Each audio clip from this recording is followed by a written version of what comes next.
असं वाटत असेल तर ज्ञानोबाराय म्हणतात, ज्ञानदेव मौन जपमाळ अंतरी धरोनी श्रीहरी जपे सदा. त्यालाच म्हणतात ठाईत बैसोनी करा एक चित्त.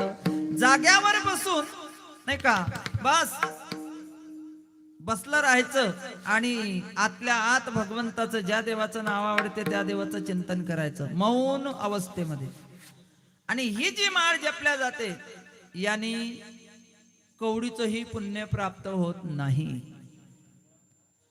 पण ऐका, पूर्ण ऐका, नाही तर इकडे दोन्हीकडून नाही का, दोन्हीकडून मागूनही बंदूक घेऊन आहे, इकडूनही बंदूक घेऊन आहे. समजून घ्या अगोदर, ही जी माळ आम्ही जपतो की नाही, ही माळ जपल्यापासून पुण्य मिळत नाही, पण पुण्य प्राप्त करण्याचं बल मिळते.